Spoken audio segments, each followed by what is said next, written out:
How's it, everyone? Back in the mix here. Had a couple of days off, a couple of easy days, and back into the full swing of things. Starting to get ready now for a big couple of months, 2-3 months ahead now. We've got wait for this course to pass, but we got I got Norway, then Swiss, and then hopefully Tour de France. So that's the big objective. But yeah, I guess some of you have already asked some questions, and I thought I'd just answer them for you guys. Actually, answer the questions for you. Kind of what I've been up to these past 3 days. Not much. Running after the family, doing some cool stuff. Rode with the missus, and we went out for an easy gravel ride. Just chilled. We never get the chance to actually do these things. Otherwise, so when we get the chance while the kids are at school and while I'm not racing so much, make the most of it.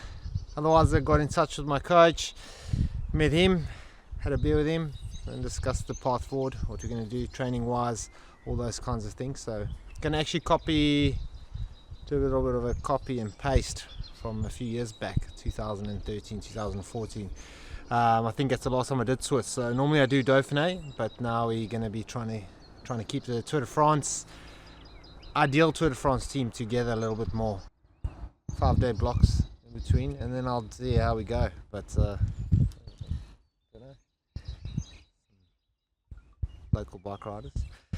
Yeah, 5-day blocks, meaning that I won't have a rest in between those 5 days, and then I'll have the weekends free. So that's quite new, quite exciting.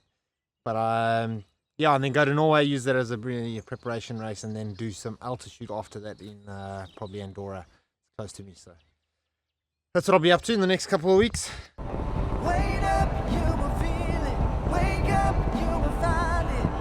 It's been waiting on the other side for you there. Everybody wants a life for the road to feel alive. Everybody needs a dream, we ain't getting younger. Everybody wants to love. Lovely Tossa de Mar, 43 k's from Girona. One of the questions being asked is how we actually select guys for races, how that whole process goes. Well, one thing is more accomplished riders get freedom of choice, if I can say that word, more accomplished, but they get a little bit of freedom to choose where they want to go, particularly not the Tour de France, but other races. We do get a chance to actually select the kind of build up to those races. The Grand Tours are a lot of the time selected on merit or team objectives. Sometimes you get 10-15 guys that are in great condition, but they can only take 8. So then it turns down to how you fit into the team, what the team's objectives are, and all those kinds of things. What you bring to the table. I think a lot of guys have realised over the years that super domestics and things like that are, you can have a team of stars, but it doesn't always work out as you planned. But yeah. Sorry, just wait for that bus to pass. Anyway, yeah, you don't want to have a team of stars and no workers, so you've got to be able to put it together. But particularly in like a lot of the races that we do now, this year particularly, we've had a lot of injuries, a lot of sickness. So we've kind of just been slotting guys in where we can, and a lot of teams have been in the same situation. So things are going to change now. A lot of guys are getting healthier, and we're starting to get into the groove.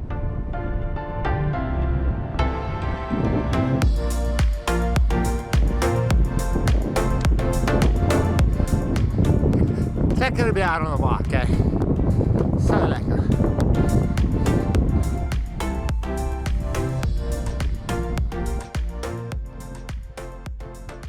Here I am, bottom of Impey to St Grau. It's 5 or 6k climb, but it's a little bit steep near the top. But the views on this climb is fantastic.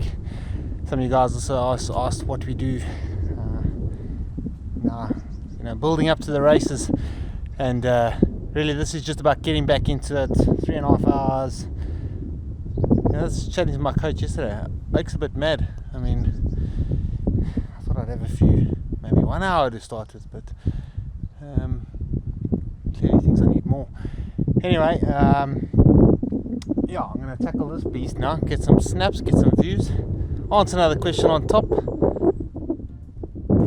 See you later.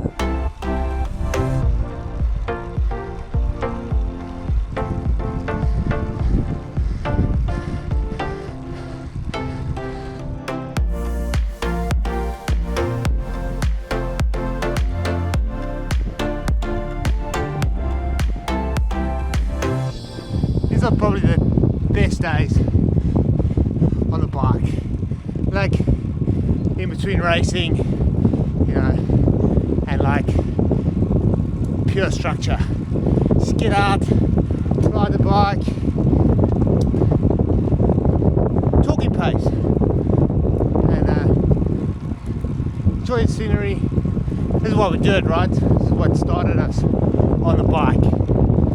So when you get a rare occasion like this to take some time out, just enjoy this. Do some vlogging. I enjoy that now. Chat to you guys. Coach actually said ride at talking pace, so seeing as I've got no one to ride with, this is still talking pace because I'm talking to you. So yeah. The other thing I forgot to mention about selection of races, probably one of the most crucial ones, is form. If you've got no form, you ain't getting put in the good races, I'll tell you that much, even if guys are sick. So I had a pretty good run this year actually. I really clocked in about 31 or 32 race days.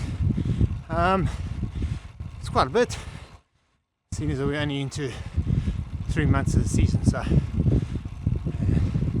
normally if Down Under was in, my favourite race, I'd be close to 40 by now.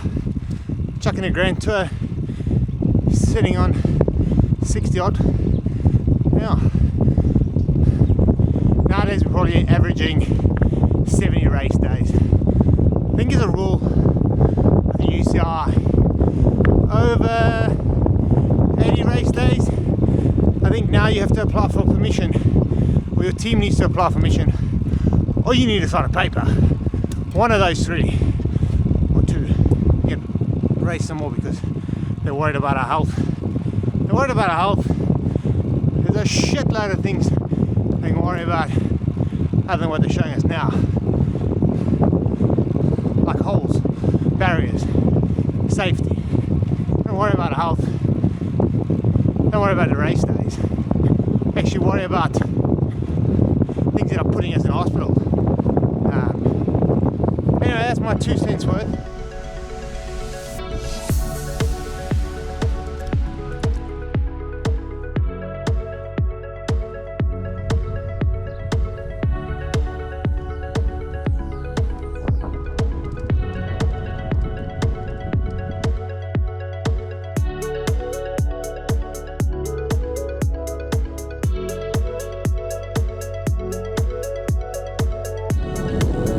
That's the end of it.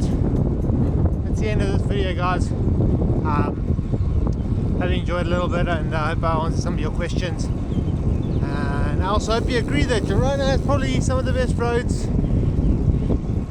in the world to train on. So if you ever get a chance to head out this way, try. It's worth it. Thanks, guys. Be lekker. Have a good week. Catch up soon.